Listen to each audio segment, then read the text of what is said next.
Gamesir is back already with a new controller, the X2S. And this one has a special trick up its sleeve. Here it is in the box, and as you can see it's a pretty quality package overall, as long as you just ignore this weird text that doesn't seem to make much sense. And the only extras you'll find in this package are inside the smaller box, and that's two almost mandatory thumbstick covers that we'll look at later. Here's the X2 itself, and this thing looks very familiar to the X2. Which I did actually like, by the way, and it's one of the earliest videos in my whole Retro Breeze kind of brand.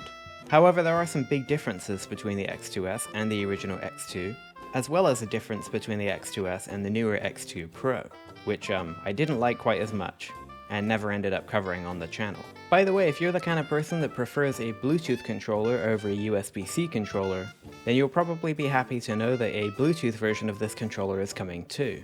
Which leaked on AliExpress the other day, but unfortunately I didn't have time to pick one up. But I'll definitely be doing a review of that one when I can get my hands on it as well, so keep an eye out for that. And by that I mean subscribe. Ding ding! The very first thing that you're going to notice is this fascinating lavender color, which looks absolutely fantastic. It's unique and kind of dainty in a way, and it suits a small controller like this very well. My only misgiving with the colorway is that the entire back of this controller is purple too, and I think that's just a bit too much. And I don't know, is it just me or does it look just kinda weird? I would have preferred for this whole thing to be light grey with purple grips and accents.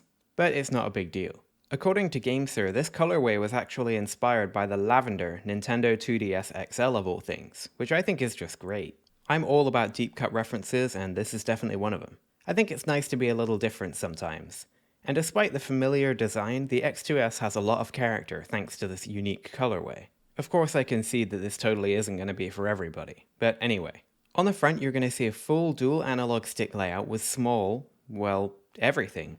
The sticks, buttons and D-pad are all pretty small. There's also a home and a screenshot button. And the start and select button are pretty cute. Select is G for game, and star is S for Sir. At least I think that's what it represents. Toward the left hand side you have Gamesir's trademark pivoting USB port. They flip to the connector to the left versus the G8. But that's totally fine, and apparently it works better for foldable phones. The rubber here is high quality, as usual, and it's also gilled to improve, or at least just not mute, your phone's speakers. For some reason though, this time the rubber is incredibly thick on the right side. I'm really not sure why this would be so thick, so if you have any guesses, let me know in the comment box below. There's also these two LEDs that indicate connection, turbo, and the charging feature. On the bottom there is the charging port, by the way. And it charges quickly too, at around 17 watts on my phone, which isn't bad at all. However, unfortunately, it doesn't work on all devices. On the back there are these grey texturized rubber grips that feel just great to hold. And on the top there's the shoulder buttons and the triggers, which are fully analog. Overall, the X2S looks pretty great. Of course, it's quite a noticeable controller with a unique colorway, and yet it has that kind of old school soft roundedness, like older Gamesir controllers or, God forbid, cars from the mid-2000s.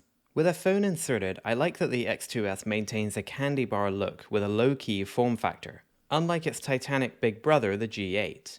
It's also very light at around 174 grams, which means that even with your phone's added weight, it's not too heavy at all. The only thing I really don't like about this is the uneven wonky look, which is all down to that ultra-thick rubber on the right-hand side. I really don't know why it's like this, and it completely throws off the entire look of the controller. Why is it like this? Well anyway, let's take a look at these controls, starting with the analog sticks and... wait, what? For some reason, my left stick has a clicky feeling when pushed upward or to the right. It feels like the stick is colliding with or catching on something inside. It's perfectly smooth when at full rotation, but otherwise it has a very audible and very tangible click that I can feel. I wondered at first if maybe my unit was faulty, and I actually wanted to get inside this controller and see if I could find out what the culprit was. But in the end, the thing that fixed it was just unscrewing this tiny screw here just a little bit, and then the stick was perfectly smooth. But doing so introduces another problem where the shell just isn't solid at all and it feels creaky and hollow. So yeah, there's definitely a problem here. I don't know if it's just on my unit, but it does not feel good at all. And I'm really not sure what could be causing it. I wonder if maybe the stick is catching on the screw. Anyway, outside of that, these sticks are full-size Hall sensor analog sticks, and they rotate very well with plenty of motion and very smoothly too. And there's none of that obnoxious friction like on the T4 Cyclone here, so nice job Gamesir. The naked cap is very small but made of a very grippy rubber. I seem to recall the X2 having a very hard rubber cap, so I'm glad to see it a bit more grippy here. However, I still really don't like these.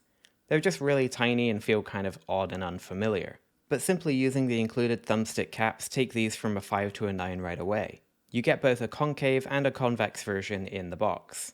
And with these on, yeah, these feel like proper full analog sticks and they feel great. The circularity of them seems to be pretty good, but again my left stick has a slight issue. On the bottom right quadrant it just misses a tiny bit.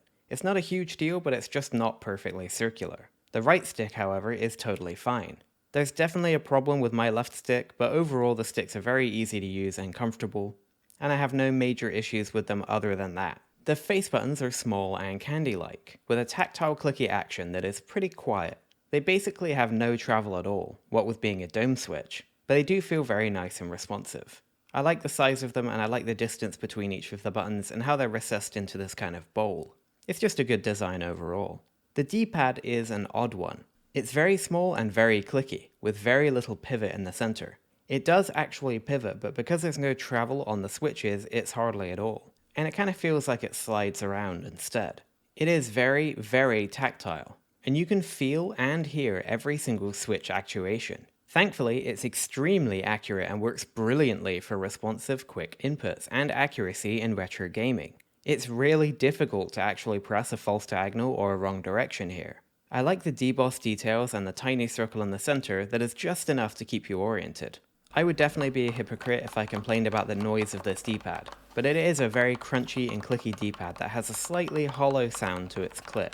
But that's just fine because it performs incredibly well. My only real complaint are the sharpish edges, which I think could be rounded off a little bit more than they are. But in the end, for a tiny little D-pad, I think this is absolutely great. The rest of the function buttons on the front are simple dome switches just like the face buttons, and they work fine. Now going all the way back to my Gamesir X2 review, the mouse-like clickiness on the shoulder buttons was my biggest complaint, and L1 and R1 are the same on this controller. Now this is something I don't mind quite as much these days, but these buttons are still very noisy. Like distractingly noisy. As in, you'll probably tick off everybody in the same room within about 5 seconds of clicking these buttons. I just don't really know why they're this clicky and light. The same dampened click of the face buttons would be just fine here. Well anyway, the shoulders are tactile, snappy, easy to press, and the shape is good. They just seem a little bit too loud. It's not like this exact specific type of mouse click helps you play better or anything, and it just kinda seems unnecessary. The triggers here are analog, like the X2 Pro, but they're also Hall effect sensors and really nice. I love the broad shape and they have that lovely Gamesir smoothness to them. The travel seems quite short, which I actually think is a great choice on this controller. They do have a loud clack when you bottom them out, but that's okay. And they're very comfortable and overall very good. They are plenty accurate for basically any type of game. In-game, the X2S is actually pretty fantastic for retro gaming. The controls feel great, and that includes the somewhat loud and very small D-pad. It's extremely accurate, which goes a long way in games like DuckTales, Contra, and some Kirby games. The face buttons are very small and so close together that they can all be pressed without moving your thumb too much. And in general, I think a lower profile controller like this is just really great for playing retro games. In modern games like this rally game, the analog triggers come in really clutch. They respond very accurately and feel very nice and smooth to use. The analog sticks, other than what seems to be a manufacturer problem, feel really good and easy to use as well. And despite being a smaller, simpler design than the G8 or a standard controller, the X2S doesn't feel at all compromised from modern gaming. It works very well, and it's also smaller and lighter than the other solutions. Overall, in gaming, the X2S just feels great in the hands. Its subtle curves and rubber grips are very comfortable to hold. It's very lightweight even with your phone inserted, and everything is compact enough to be well within reach. All of the controls respond well, left stick somewhat excluded, and the controller is generally very enjoyable to use. The X2S has some more features too, such as hair trigger and turbo. For turbo, you just need to hold screenshot and press any face button or shoulder button. Unfortunately, the turbo function seems to be a little bit broken right now. When you set it up for any of the face buttons specifically, it just kind of glitches and isn't consistent at all. It does, however, work completely fine with L1 and R1 and the triggers. Just another thing that I hope will be fixed in a firmware update shortly. Holding down screenshot and pressing the left or the right trigger should activate hair trigger mode, but right now it doesn't. It actually just sets the trigger to turbo instead.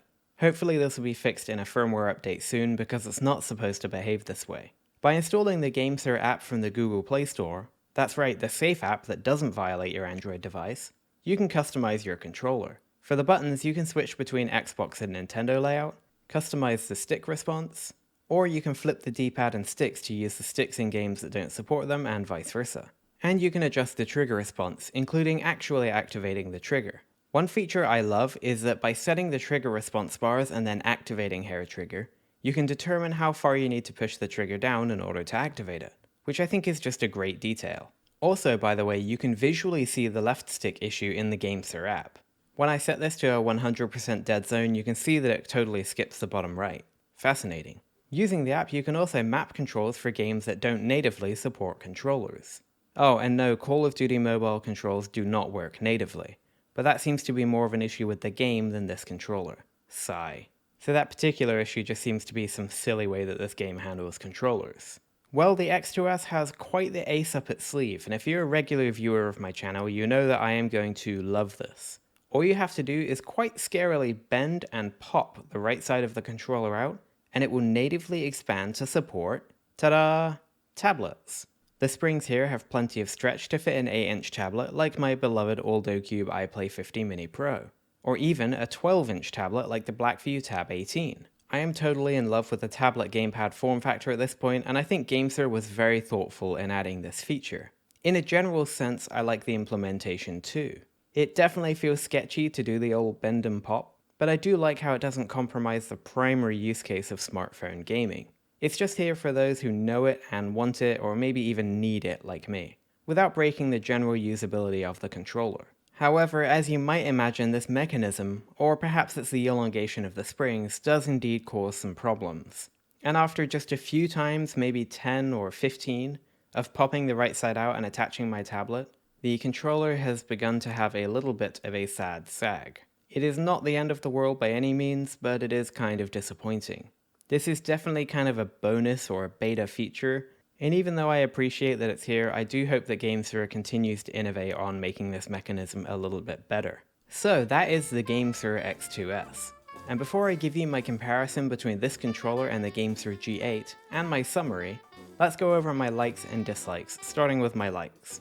The first is this lavender colorway. It looks great and very different, and makes the X2S quite the cozy gaming accessory. It has a lot of wow factor, and I feel like TikTok's really gonna burn with this one. The face buttons are great despite being small and having almost no travel. The D-pad is fantastic. It's so accurate and easy to use and feels great, which I just didn't expect at all. This controller is very compact, but it still feels like a full gamepad experience. And I also think it's a little bit better for smaller hands. At least that's what Mrs. Breeze tells me. The native tablet support is a dream come true, and I love the way that it's been implemented even though it has some issues. And finally, this controller has a lot of great customization via the app and built-in turbo. I hope the hair trigger thing gets fixed soon, but this is a pre-release version, so I'm sure it will be. And now for my dislikes. Even though I do like the color, the back should be grey in my opinion. The full purple back looks just a little funky to me. The thick rubber on the right side, it throws off the entire visual appeal of this controller, and I personally cannot fathom any reason why it's like this. It just looks really silly and uneven. The L1 and R1 buttons are pointlessly noisy, and I really can't figure out why. Next are the rough edges in the onboard software, the broken hair trigger feature, and the limited turbo. I hope they can improve this with a firmware update in the future. Next is that pass-through charging just doesn't always work. It works fine on my phone, but not on my tablets, which is just a shame. And finally, I can't deny that my unit specifically has some possible manufactural issues. I'm sure that Gamesir will take care of any of these when they arise, but it's just kind of a shame that I had this issue out of the box. Oh, and of course I have to mention the sagging issue that occurs after using a tablet for a while. It's just a shame that using the tablet feature seems to actually damage the controller. And this sagging issue does not occur on a modded G8. So I don't really think it's to do with the springs either. Now before I give you my overall summary, let's compare the X2S to the Gamesir G8. Or actually, sorry, I don't actually have the Gamesir G8 anymore, I have the Shadow Blade 2, which is the exact same thing. I just preferred the black color. The thing is that you're probably going to know which of these you want simply by looking at them. The G8 is a gigantic beast of a controller that throws all notion of portability or compactability or whatever totally out of the window, and replaces it with a full, amazing gamepad experience with extra features like macro buttons, gigantic full-size analog sticks, and all sorts. Whereas the X2S is a cute, compact little companion that you can probably toss in a bag and carry around with you. And it also looks a little less conspicuous when you have it out in public as well. So really, these two aren't competing in my opinion. Also in my opinion, I prefer the G8 every single day of the week. But that's because I like what the G8 does and what it stands for and what it is. Also, you can easily mod the G8 to make it support tablets, and I think that in that case it's actually a better implementation than this saggy, sad X2S implementation. Also, if you like bigger membrane buttons, you might go for the G8. If you like clickier buttons, you might go for the X2S. Really, I don't see these two competing with each other. I think if you look at these two side by side, and one of them just seems better to you, that's the one you should go for. I don't think there's anything particularly noticeable that you're going to be losing out on either way. Well, that's kind of a boring comparison, just buy the one that you want, I guess. Anyway, in summary, the Gamesir X2S does nearly everything right, and I really like it overall. The worst thing about it to me is the thick right-hand rubber. Maybe that's just me being pedantic, but I really don't like how this looks, and I really don't know why it's there. I think that all of the buttons and the performance in-game is really good. I think it feels great in the hands, and I do like the compact and cute look of it. For me personally, it doesn't quite stand up to the G8, but that's simply a different type of controller.